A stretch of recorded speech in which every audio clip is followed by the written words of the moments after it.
The Hawaiian Islands evoke images of paradise. They promise sun-drenched beaches, volcanic peaks, and lush rainforests. Tourists flock to these islands, seeking escape and relaxation. Inter-island flights are as routine as buses. They ferry vacationers and locals between these jewels of the Pacific. No one boards these short flights expecting anything other than a smooth journey. On April 28, 1988, Aloha Airlines Flight 243 prepared for one such routine flight. It was scheduled to depart from Hilo International Airport on the Big Island. Its destination was Honolulu International Airport on the island of Oahu. The flight was full, carrying mostly tourists and a few locals. The mood was light, the atmosphere relaxed. The Boeing 737 taxied to the runway. The engines roared, and the plane lifted smoothly into the air. Captain Robert Schornsteiner was at the helm, a veteran pilot with thousands of hours of flight experience. Beside him sat First Officer Madeline "Mimi" Tompkins, also a skilled aviator. The flight climbed to its cruising altitude of 24,000 feet. Passengers settled in, enjoying the views of the Pacific Ocean and the passing islands. The flight attendants, led by the head attendant, Clarabelle C.B. Lansing, began their in-flight service. They distributed drinks and snacks, their smiles reflecting the carefree mood of the passengers. The flight was proceeding without incident, a testament to the routine nature of these inter-island journeys.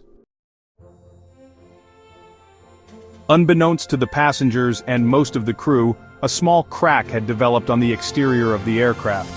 This crack, a result of metal fatigue, was located near the front of the cabin, just above the first-class section. It went unnoticed during pre-flight inspections. It was a silent threat, lurking beneath the surface of the aircraft's skin. One passenger, however, noticed something amiss. Gail Yamamoto, seated in the aisle seat of row 5, observed what appeared to be a slight bulge in the ceiling panel above her. She didn't think much of it at the time. It wasn't alarming enough to warrant alerting the flight attendants, but it was a subtle indication that something was not quite right.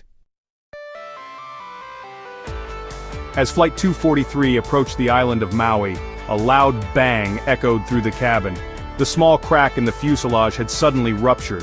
A section of the aircraft's roof, measuring 18 feet in length, tore open. The cabin instantly depressurized. Air rushed out of the opening with explosive force. Passengers and objects were violently thrown upwards. The change was so sudden, so unexpected, that many passengers initially thought they were experiencing turbulence. The force of the decompression ripped a flight attendant, Clarabelle Lansing, from her position in the aisle. She was sucked out of the aircraft, never to be seen again. Other passengers were battered by debris and buffeted by the fierce wind.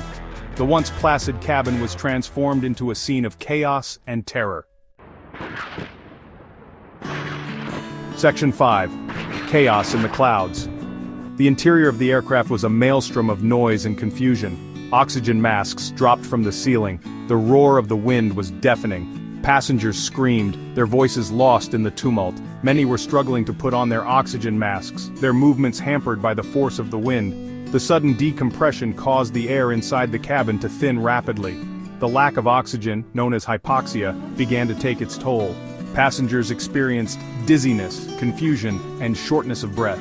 The cabin crew, though shaken and terrified themselves, sprang into action. They moved through the aisle, their voices barely audible above the roar, urging passengers to put on their oxygen masks and remain calm.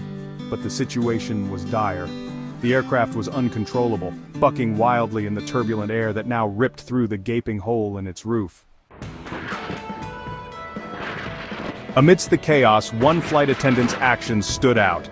Michelle Honda, a relatively new flight attendant on only her second year with Aloha Airlines, found herself clinging to a seatback. The wind was trying to pull her out of the gaping hole in the fuselage.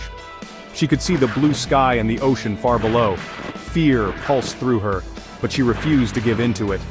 Remembering her training, Honda crawled along the aisle floor, fighting against the wind and debris. She assisted passengers with their oxygen masks, her voice a calm presence in the maelstrom. She comforted the injured and reassured the terrified.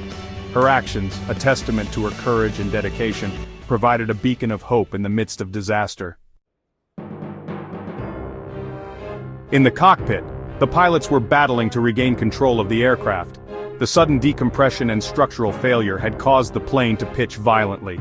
Warning lights flashed on the instrument panel, a cacophony of alerts signaling multiple system failures. Captain Schornsteiner fought to keep the plane level. First Officer Tompkins began working through the emergency checklists. Their training and experience kicked in, guiding their actions in those first critical moments. The pilots quickly realized the severity of the situation. They were losing altitude rapidly. They needed to get the aircraft down as soon as possible. But with a large portion of the roof missing, controlling the plane was a Herculean task.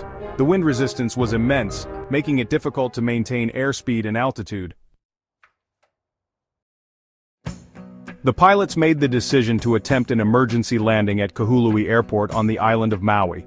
It was the closest airport, but even reaching it would require a minor miracle. The damaged aircraft was difficult to control. The pilots had to contend with the loss of hydraulic pressure, which meant they had limited control over the plane's ailerons, rudder, and elevators, the control surfaces that govern an aircraft's movement. As they approached Kahului Airport, the pilots faced another challenge. The landing gear warning lights indicated that not all of the landing gear had deployed. They would be landing with at least one set of wheels still retracted. The pilots knew that this would make the landing even more dangerous, but they had no other choice. They were committed to getting their passengers on the ground. The crippled Boeing 737 touched down on runway 2 of Kahului Airport. Sparks flew as the exposed metal of the fuselage scraped against the asphalt. The pilots fought to maintain control as the plane veered to the left, the result of the uneven landing gear deployment. But despite the damage, the chaos, and the odds stacked against them, they had done it. They had brought Flight 243 down safely. As the plane came to a stop, a wave of relief swept through the cabin. Passengers and crew, many injured but alive, erupted in cheers. Emergency responders rushed to the aircraft, their sirens a welcome sound in the aftermath of the harrowing ordeal. The miracle landing of Aloha Airlines Flight 243 would forever be etched in aviation history, a testament to the resilience of the human spirit and the skill of those who fly.